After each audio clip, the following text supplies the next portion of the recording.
હાલો ભાઈ, તમારું ચા દૂધ ને વેફર રેડી છે. તો ક્યાં નીચે બેસો કે સોફા ઉપર બેસ્યો? અને આમ પંખો ચાલુ કર્યો છે ને આમ બ્લેન્કેટ લઈને બેઠો.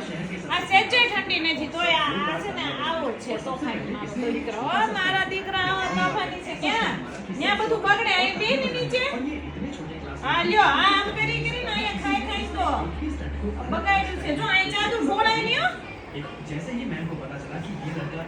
જો આખો દી ટીવી, રજા હોય એટલે ટીવી અને ખાવા પીવાનું. વેફર ખાવા, બહારની વેફર ખાવાની પ્રતિજ્ઞા, નહીં ખાવાની પ્રતિજ્ઞા મારા દીકરાએ લીધી હતી. એમાં ભાઈ ખરા ઉતર્યા છે. કા ભાઈ? અત્યારે વાગી ગયા છે 4:30. મેરી ચા દૂધ પીવું છે તો કે ચા દૂધ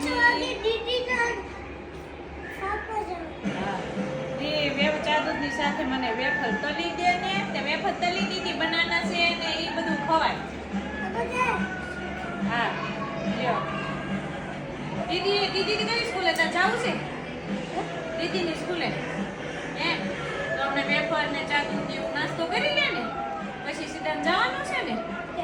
હે મારે એક શૂટ છે, એ શૂટ પતાવીને પછી સીધા જવાનું દીદીની સ્કૂલે. તો એને જાજે તું. ગાયો છે ને પણ દીદીને તોફાન ન કરાવતો, તોફાન ન કરતો, દીદીને હેરાન ન કરતો. કેમ ને દીદી થોડી હેરાન કરે. ભાઈ ન કરતો ને પીપી સવાણી સ્કૂલ, તારી જૂની સ્કૂલ. આગલા વર્ષે ભાઈને પીપી સવાણી સ્કૂલમાં પાછા મૂકી દેવાના છે. હે ને જાવું છે ને 2 વર્ષ અહીંયા 1.5 વર્ષ ભણી લીધું મોનીમાં. હવે પીપી સવાણીમાં જાવું છે કે નારાયણામાં જાવું છે? સાઉથની સ્કૂલ. ઈ સ્કૂલ તો સવારે તો 8 વાગે જા તો 4 વાગે ઘરે લાવે.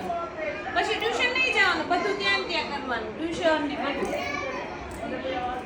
તો આપણે ભાઈને આવતા વર્ષે નારાયણા સ્કૂલમાં મોકલવાની છે. સાઉથની સ્કૂલ છે તો ક્યાં જવું? પીપી સવાણીમાં. નારાયણા સ્કૂલમાં જા, મજા આવશે. અરે કેવી સ્કૂલ છે, મજા આવે ત્યાં. હોર્સ રાઇડિંગ ને બધું કરાવે. પીપી સવાણીમાં હોર્સ રાઇડિંગ વયું ગયું છે ને, નથી કરાવતા ને? હવે પૂરું થઈ ગયું, હવે નથી કરાવતા. હોર્સ વેચી દીધા દીદી કે. ચાલો બધા વેફર ખાવા કે વેફર ખાવા આવો કે બોલ. હા જો અમારા મીરના ટી-શર્ટનો કલર કેવો છે ભાઈ? મીર ઉપર કેવો સૂટ થાય છે કે નહીં કમેન્ટ કરીને કહેજો. એમ તો મારો ગોરો ચપતો છે ને એટલે બધા કલર સૂટ થાય.